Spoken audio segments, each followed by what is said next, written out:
नमस्ते। हजुरहरू सबैजनालाई यस हाम्रो नेपाल न्युज च्यानलमा आबद्ध भइरहनुहुने र देश तथा विदेशबाट यस च्यानललाई हेरिरहनुभएका सम्पूर्ण मेरा प्यारा प्यारा दर्शक श्रोताहरूलाई फेरि पनि म दुई हात जोडिकन नमस्ते पनि टक्राउन चाहन्छु। अहिले भने म हजुरहरूको सामुन यस्तो न्युज लिएर आइसकेको छु र तपाईहरू एकछिन यस न्युजलाई हेरिरहनुहोला भन्न पनि चाहन्छु। हाम्रो देश नेपाल र अधिराज्यभरि अहिले यस्तो मुभी आइरहेको छ। त्यस मुभीको नाम छ होस्टेल 3। हाम्रो देशमा विद्यार्थी भाइ बहिनीहरूले भोग्नुभएका होस्टेल 3 भनी फेरि हाम्रो देशमा 3-4 दिन 5 दिनपछि लगातार प्रदर्शनमा आएको यस मुभीमा रहनुभएको छ। हिरोको रूपमा रहनुभएको छ एके कुलबाई र पारस बम ठकुरी। पारस बम ठकुरी भनी यस फिल्मको सबभन्दा फर्स्ट स्टेप हिरोमा हुनुभएको छ।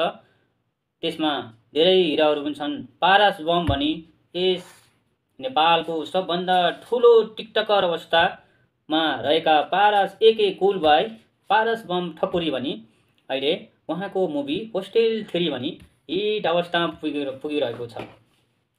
होस्टेल 3 मा हिरोइन हुनुभएको छ सिमरन पन्त।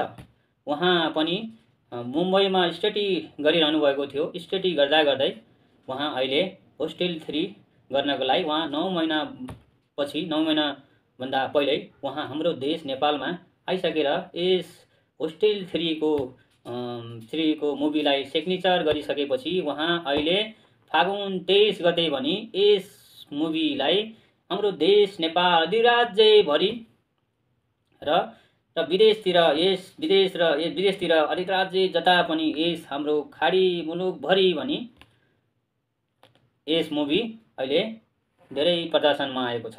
यस मुभीमा धेरै राम्रो भूमिका खेल्नु भएको सिमरन पन्त यस मुभीको हिरोइन हुनुहुन्छ। यस मुभीमा हिरोहरू पनि धेरै छन्। उहाँको नाम अहिले नभन्दा ठिक होला। उहाँका गुण्डाहरू उहाँका सबै यस हिरो फिल्मलाई भनी आफ्नै स्टाइल होस्टेलको रूपमा पारस बम ठकुरीले भनी र टिकटकबाटै युवतीहरूलाई प्रसारण गर्दै र विभिन्न कार्यक्रमहरू नाच्ने गाउने लेकर सबै चिज र मनोरञ्जन दिनुभएका दर्शक श्रोताहरूलाई अहिले पनि हजुरहरूको सामुन्ने यस्तो मुभी लिएर आउनुभएको छ कि होस्टेल 3 ले भनी यसमा हिरोको रूपमा काम गर्दै आउनुभएका एके कुलबाई भनी अहिले देशव्यापी रूपमा उहाँको मुभीले हलचल मचिरहेको छ। फागुन 23 गते उहाँको मुभी रिलिज भइसकेको छ।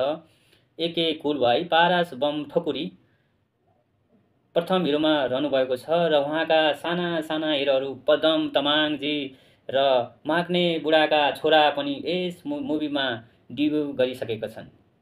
डेब्यु गरे लगातै र यस हाम्रो देश नेपालमा सम्पूर्ण दर्शक श्रोताहरूले मन पराउनु भएका होस्टेल 3 भनी अहिले धेरै सुपरस्टारहरूलाई पनि उछानेर माथिल्लो तहमा पुगिसक्नु भएको छ। यस फिल्मले पनि कमसेकम 7-8 दिनमै कमसेकम 3 करोडको अनुमान गरेको छ।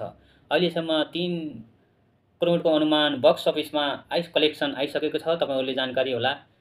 र यसमा पनि युट्युबमा आइरहने पदम तमाङ धेरै कमेडी रूपमा उहाँको प्रस्तुति भइसकेको छ।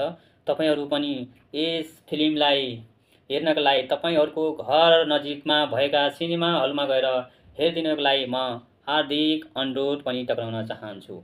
र त्यसैगरी अहिले 7औं दिन बित्दा पनि देश तथा विदेशहरूमा चलिरहेको यस मुभी अब भनी खाडी मुलुकहरू दुबई कतार बहराइनमा पनि यही आउँदो 13 तारिखपछि भनी लाग्ने हलहरूमा लाग्ने क्रम जारी छ। अब भनी अस्ट्रेलिया न्युजिल्यान्ड यो अधिराज्यभरि सम्पूर्ण हाम्रा देश र नेपाली दाजुभाइहरू जहाँ हुनुहुन्छ त्यहाँ पनि यस फिल्म हरेक हजुरहरूको नजिक सिनेमा हलमा देखाइने नै छ। तपाईहरुलाई यस साथीहरू मुभी गएर हेरिदिनको लागि म अनुरोध पनि गर्न चाहन्छु। त्यस लगायतै तपाईँहरूले मुभी हेरिसकेपछि कस्तो लाग्छ प्रतिक्रिया जरुर दिनुहोला। र एके कुलबाई पारस बम ठकुरी भनी सानैदेखि पढ्दै र आफूले काम गर्दै पढ्दै गर्दै उहाँ पनि अहिले होस्टेल 3 मा डेब्यु पहिलो मुभी हो उहाँको। धेरै राम्रो प्रतिक्रिया पाइसक्नु भएको छ दर्शक श्रोताभरि। तपाईँहरूलाई कस्तो लाग्छ कमेन्टमा लेख्नुहोला पनि भन्न चाहन्छु। उहाँको मुभीले चाहिँ देश र विदेशमा पनि तहल्का मचाइरहेको छ भन्न चाहिँ हामीले जरुर पर्छ। बक्स अफिसमा भने कमसेकम 3 करोड कलेक्सन गरिसकेको यस मुभीमा भनी र माग्ने बुढाका छोरा आशिष पनि यस मुभीमा नयाँ मुभीमा डेब्यु गरेका छन्।